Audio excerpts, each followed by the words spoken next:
சிறகடிக்க ஆசையில் விஜயாவுக்கு மனோஜ் மேலே டவுட் வந்துடுது. உடனே விஜயா ஸ்ருதியையும் மீனாவையும் கூப்பிட்டு நீங்கள் எனக்கு ஒரு உதவி பண்ணணும் அப்படின்னு சொல்கிறாங்க.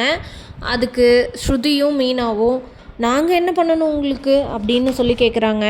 இல்லை, எனக்கு மனோஜ் மேலே ஒரே டவுட்டாக இருக்குது. எனக்கு தெரியாமல் இந்த மனோஜ் பையன் இந்த ரோகிணி கூட சேர்ந்து வாழ்ந்துக்கிட்டு இருக்கானோ அப்படின்னு எனக்கு ஒரு டவுட் வருது. அதனால் நீங்கள் 2 பேரும் அவனை ஃபாலோ பண்ணி அவன் எங்கே போகிறான் என்ன பண்ணுறான் இதெல்லாம் நீங்கள் என்கிட்ட சொல்லணும் அப்படின்னு சொல்கிறாங்க விஜயா. சரின்னு சொல்லிட்டு ஸ்ருதியும் மீனாவும் மனோஜை ஃபாலோ பண்ணுறாங்க.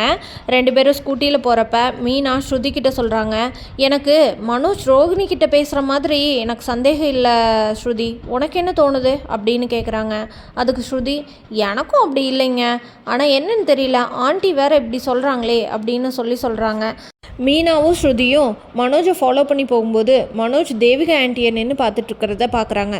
இவர் என்ன எப்போ பார்த்தாலும் தேவிகா ஆண்டியை மீட் பண்ணிகிட்டு இருக்க மாதிரி இருக்குது அப்படின்னு சொல்கிறாங்க ஸ்ருதி. அதுக்கு மீனா, ஆமாங்க ஸ்ருதி, நானும் இவரும் ரெஜிஸ்டர் ஆஃபீஸ்க்கு நம்ம மேலே பில்டிங் கட்டுற விஷயமா போயிருந்தோம் இல்லையா, அப்போயும் அங்கே ஏதோ அவங்க பொண்ணுக்கு ரெஜிஸ்டர் மேரேஜ் பண்ணுறேன்னு தேவிகா மேடமும் அவங்க மாப்பிள்ளையும் வந்திருந்தாங்க. அந்த நேரத்தில் கூட மனோஜ் அங்கே தாங்க இருந்தார். அப்போ கூட நானும் இவரும் பார்த்து பேசிட்டு போனோம். அப்போ மனோஜ் நாங்கள் கேட்ட கேள்விக்கு சொன்ன பதிலே கொஞ்சம் சரியில்லைங்க ஸ்ருதி அப்படின்னு சொல்கிறாங்க. இதை கேட்ட ஸ்ருதி, சம்திங் மிஸ்ட்ரி அப்படின்னு சொல்கிறாங்க மீனா கிட்ட. மீனா உடனே ஆமாம் ஸ்ருதி அப்படின்னு சொல்கிறாங்க. அதுக்கு சரி வாங்க என்னன்னு கண்டுபிடிக்கலாம் அப்படின்னு சொல்கிறாங்க. அதுக்குள்ளே தேவிகா மேடமும் மனோஜும் கிளம்பி காரில் போகிறாங்க. இவரையும் அவர் கூட காரில் போகிறாங்க அப்படின்னு சொல்கிறாங்க ஸ்ருதி. அதுக்கு மீனா, சரி ஃபாலோ பண்ணுங்கள் ஸ்ருதி அப்படின்னு சொல்கிறாங்க. 2 பேரும் அவங்க பின்னாடியே போகிறாங்க.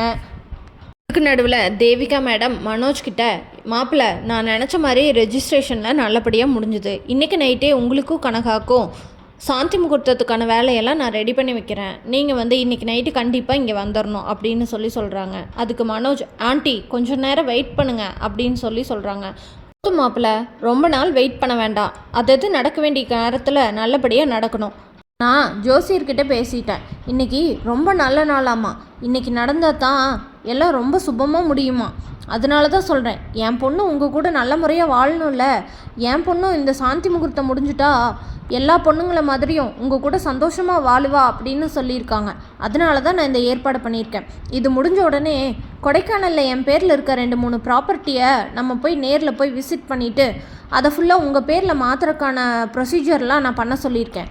வக்கீல் வந்துடுவாங்க அதுக்காக அப்படின்னு சொல்கிறாங்க. ப்ராப்பர்ட்டி நம்ம பேரில் வருதுன்னு ஆசைப்பட்ட மனோஜ் தேவிகா ஆண்டி சொல்கிறதுக்கு ஓகே சொல்கிறாரு. மனோஜ் கனகாவை தான் கல்யாணம் பண்ணியிருக்காங்கன்னு ஸ்ருதியும் மீனாவும் கண்டுபிடிச்சி விஜயா கிட்ட சொல்லுவாங்களான்னு தெரிஞ்சுக்க நம்ம சேனலை மறக்காமல் லைக், ஷேர் அண்ட் சப்ஸ்கிரைப் பண்ணிக்கோங்க.